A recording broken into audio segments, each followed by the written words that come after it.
ہے کہ جب حضور مسجد نبوی سے باہر نکلتے ہیں تو آگے حضرت عمر و ابو بکر رضی اللہ تعالی عنہما کھڑے ہیں، چہرے کے اوپر عجیب اداسی ہے۔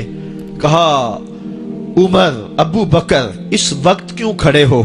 عرض کی حضور بھوک نے گھر میں ٹکنے نہیں دیا، ہم نے چاہا حضور کا چہرہ دیکھ لیں تو کچھ پیاس بجھ جائے، کچھ بھوک مٹ جائے۔ حضور نے فرمایا میرا حال بھی یہی ہے، جس چیز نے تجھے گھروں سے نکالا ہے وہی چیز مجھے گھر سے نکال لائی ہے۔ چلتے ہوئے حضرت ابو ایوب انصاری کے گھر کے قریب سے گزرے،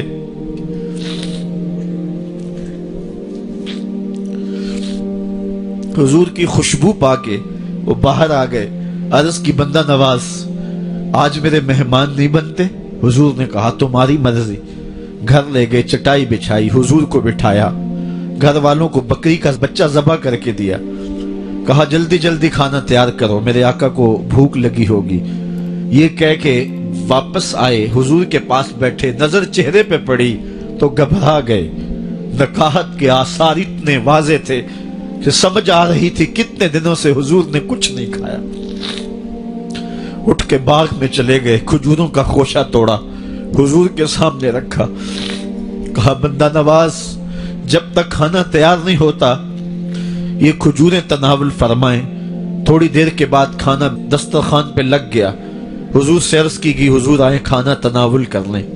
حضور نے دسترخوان پر تشریف فرما ہو کر کے حضور نے کپڑا اٹھایا تو حضور نے جب دیکھا کہ کھانا ہے تو حضور نے ایک روٹی لی اور چند بوٹیاں اٹھائیں اور ایک خادم کو بلا کر کے کہا جاؤ ہمارے گھر لے آؤ، میری بیٹی فاطمہ کتنے دنوں سے بھوکی۔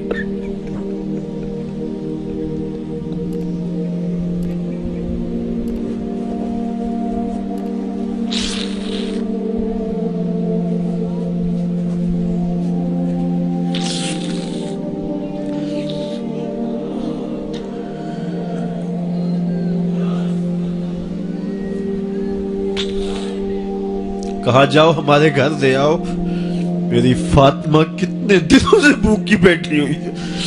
مال کے کونین ہیں گو پاس کچھ رکھتے نہیں، دو جہاں کی نعمتیں ہیں ان کے خالی ہاتھ میں۔ آپ کو پتا ہوگا کہ جب میرے رسول کا انتقال ہوا ہے، حضور کا وصال ہوا ہے، تو حضور کی ایک زرہ ایک یہودی کے گھر میں گروی رکھی ہوئی تھی، حضور نے زرہ رکھ کر کے اس سے قرض لیا ہوا تھا۔ یہ اسلام کی غربت کی کہانی ہے، اور پھر اللہ نے اسلام کو امارت کے رنگ بھی دیے۔ آؤ تمہیں کہانی سناؤں۔ حضرت عدی بن حاتم روایت کرتے ہیں، صحیح بخاری میں روایت ہے، یہ حاتم تائی کے بیٹے ہیں، کہتے ہیں میں حضور کی خدمت میں حاضر ہوا، ایک شخص آیا کہنے لگا حضور غربت نے میرا برا حال کر دیا ہے، اور اس نے شکایت کی غربت کی، پسماندگی کی اور اپنی معاشی بدحالی کی۔ پھر ایک شخص آیا کہنے لگا حضور میرے پاس دولت تو ہے لیکن میں نے جس منزل پہ جانا ہے راستہ پر خطر ہے، تو میرے لیے کیا حکم ہے کہ میں کیسے راستہ طے کروں؟ تو یہ دو لوگوں نے یہ باتیں کی تو حضرت عدی کہتے ہیں کہ حضور نے روئے سخن میری جانب موڑا اور میری جانب مخاطب ہو کے کہا عدی تو نے ہیرا دیکھا ہے؟ عدی کہتے ہیں میں نے عرض کی حضور دیکھا نہیں، سنا ہے، ہیرا یہ شہر ہے عراق کا۔ تو حضور نے فرمایا عدی تو نے ہیرا دیکھا ہے؟ میں نے کہا نہیں حضور دیکھا نہیں، اس کا تذکرہ سنا ہے۔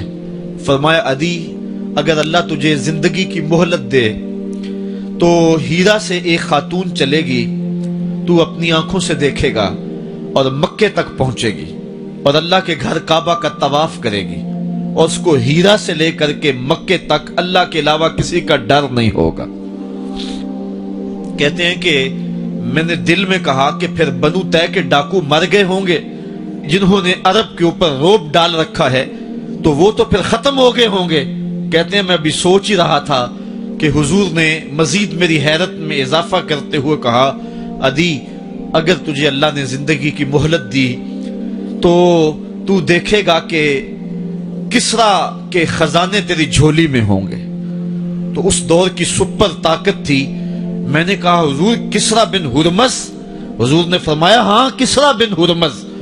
کہتے ہیں کہ حضور نے پھر فرمایا دی اگر تو زندگی پائی تو تو وہ دن بھی دیکھے گا کہ ایک شخص زکوٰۃ کی رقم لے کر کے، زکوٰۃ کی چاندی لے کر کے، زکوٰۃ کا سونا لے کر کے نکلے گا اور اس کو کوئی زکوٰۃ کا مستحق ہی نہیں ملے گا.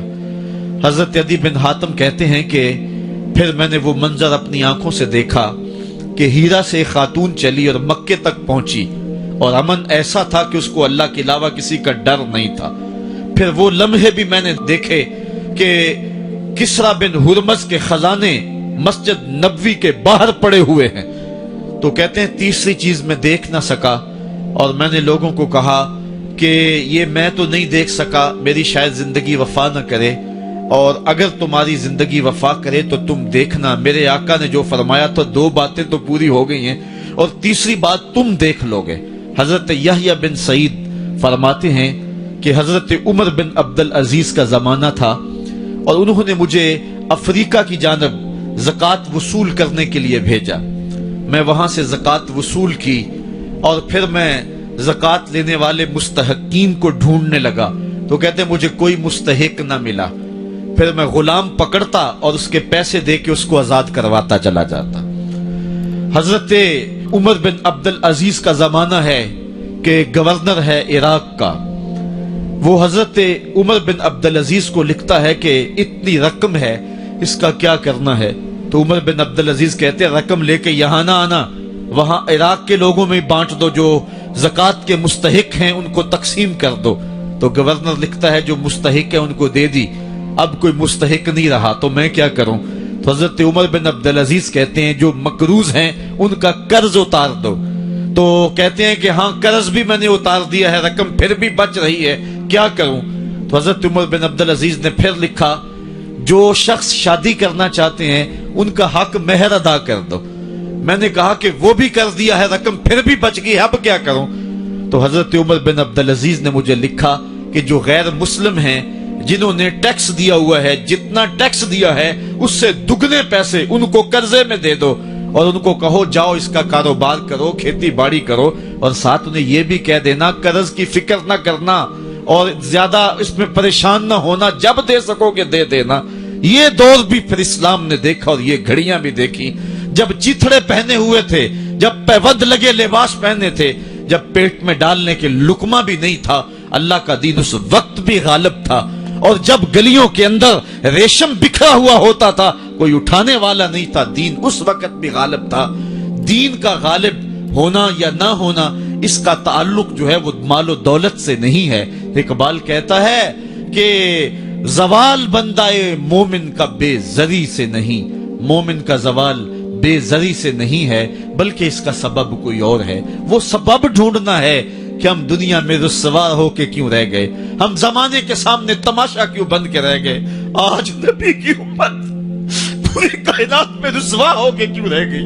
آج ہمارا تماشا دیکھا جا رہا ہے، آج بھوکے کتوں کو ہماری بیٹی اور بہنوں کے اوپر چھوڑا جا رہا ہے اور اس کا تماشا دیکھا جا رہا ہے. کیا ہم نے یہ دن بھی دیکھنے تھے؟ ہم نے سراغ لگانا ہے.